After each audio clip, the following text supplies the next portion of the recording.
What if your life was stolen by a crime you didn't commit? Sentenced to death? Locked away for 30 years? Knowing the truth while the world believed a lie? Anthony Ray Hinton lived that nightmare. And when he was finally freed, it wasn't just his innocence that stood out. It was his capacity to forgive the very system that stole his life.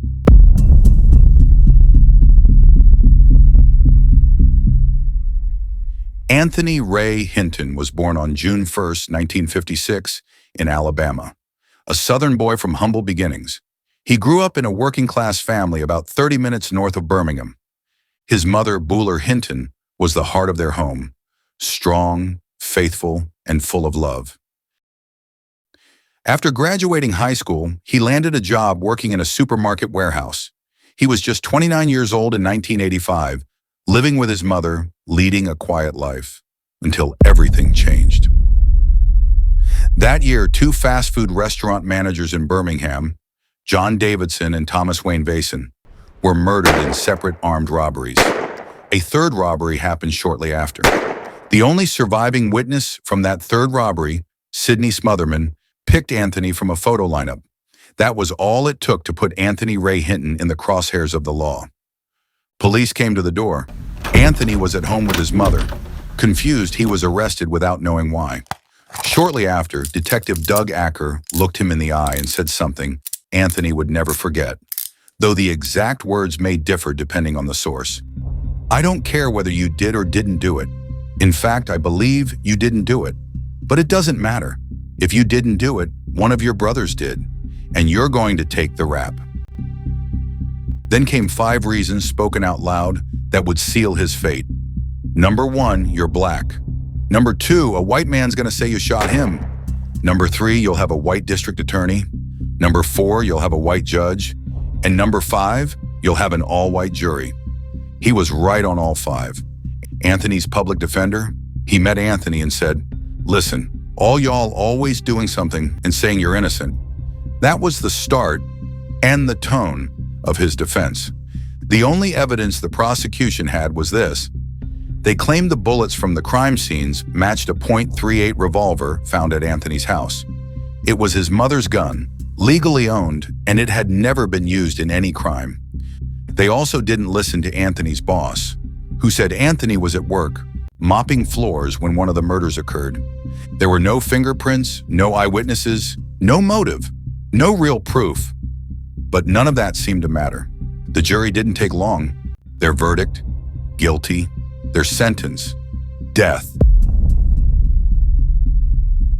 Anthony was sent to death row at Holman Correctional Facility, alone nearly every day for 30 years. No air conditioning in summer, no heat in winter, just a metal bed, a toilet, and a small slot where food came through.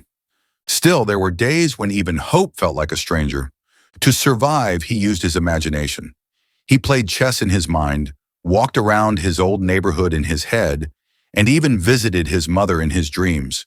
As he once said, "You can take my body, but you can't take my mind." When everything else was stripped away, that imagination and his faith helped him stay human.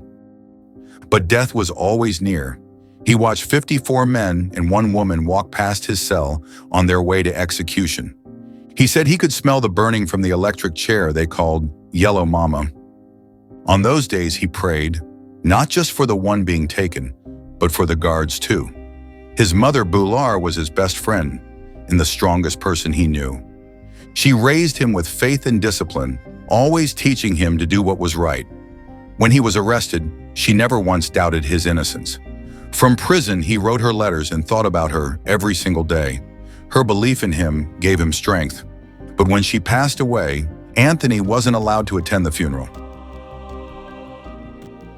"The pain was unbearable," he said later. "She never got to see me free." That grief stayed with him, not just because she was gone, but because she died while the world still believed a lie. Then came a turning point. A lawyer named Bryan Stevenson from the Equal Justice Initiative. Anthony had lost faith in the system, but when Bryan called him for the first time, something felt different. Bryan told him, "I believe you're innocent, and I'm going to prove it." Anthony later said, For the first time, I had real hope. Bryan reviewed the case and saw how flawed it was. He brought in 3 independent ballistics experts, including one from the FBI. All 3 agreed.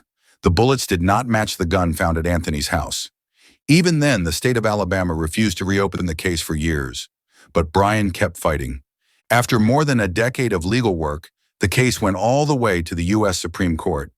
In 2015, they ruled unanimously. Anthony had not received a fair trial. His lawyer hadn't even asked for funds to hire a proper expert. Alabama was forced to review the case, and with no real evidence left, all charges were dropped. In 2015, Anthony Ray Hinton walked out of prison, a free man. He looked up at the sky and felt the sun on his face. "The sun does shine," he said. It rained that day, and Anthony lifted his face to the sky, smiling. He had imagined that moment for decades. Now it was real.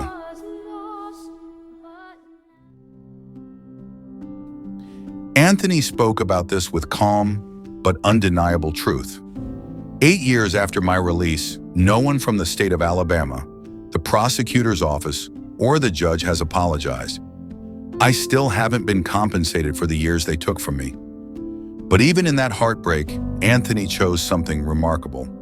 They took 30 years of my life. If I couldn't forgive, if I couldn't feel joy, that would be like giving them the rest of it. The rest of my life is mine. Alabama took 30 years. That was enough. Anthony wrote a book called The Sun Does Shine. It became a bestseller, praised by Oprah, The Guardian, and many others. His story also reached more people through the movie JustMercy, based on the real-life journey of Bryan Stevenson and his fight to free Walter McMillian, a man wrongly sentenced to death. Michael B. Jordan plays Bryan Stevenson, and while the film centers on Walter's case, Anthony Ray Hinton is also part of the story. He's portrayed by O'Shea Jackson Jr., who brings warmth and quiet strength to the role. Anthony has been traveling the country, sharing his story.